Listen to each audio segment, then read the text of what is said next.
Israel's military is pressing ahead with airstrikes, and Palestinian militants are firing rockets towards Israel. That's despite reports that Egypt had brokered a ceasefire.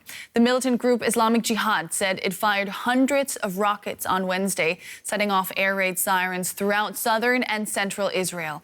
Israeli airstrikes have killed at least 21 Palestinians, including 3 militant commanders. In the latest fighting, Israel said it was attacking rocket sites preemptively.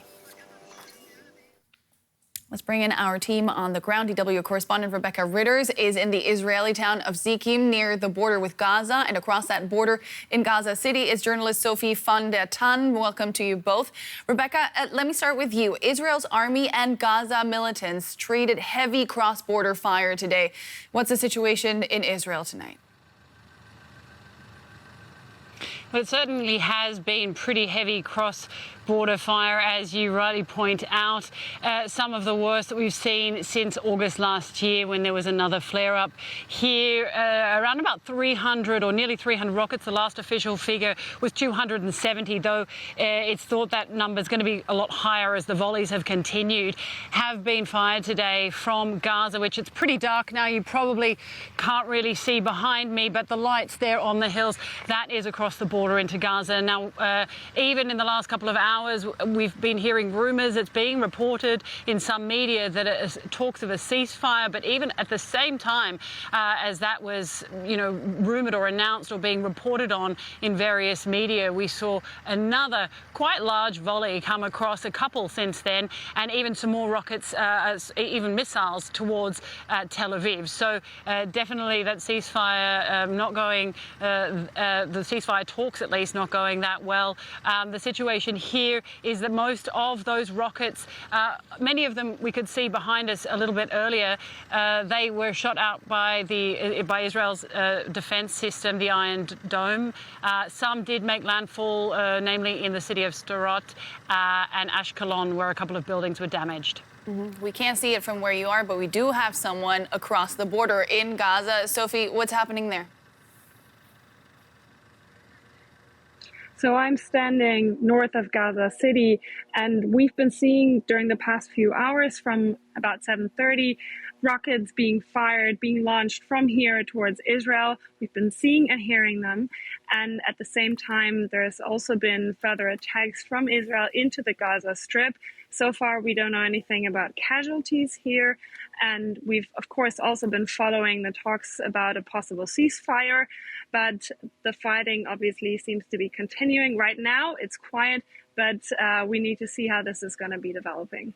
Sophie, this latest escalation is between Israel and the militant Islamic Jihad that's designated a terrorist group by Israel, the U.S., and European countries. How strong a force is this group in Gaza?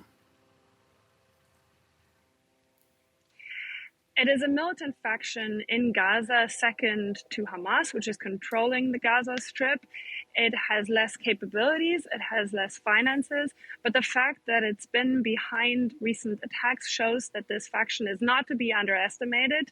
Israel keeps reiterating that they're specifically right now targeting the Islamic Jihad militants, and whether this conflict might further escalate totally depends on what role Hamas might be playing. Yeah, up to this point, they have been appearing to remain on the sidelines, though. How so? What is their role, Sophie? Hamas is not interested in a fully fledged escalation. That's what many experts and what are assuming, because Hamas has seen what an escalation like that could mean. Back in 2021, massive destruction, massive suffering in the civilian population. And they're worried about losing popular support if that were to happen again, if there was another war that would include Hamas with lots of casualties. The situation in Gaza is dire. The economic situation is very dire.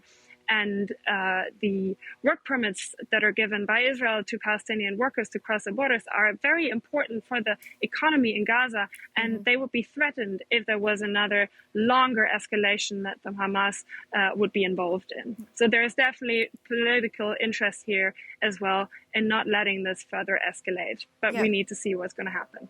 Rebecca, let's talk about the prospects of a ceasefire. What's being done to bring this fighting to an end?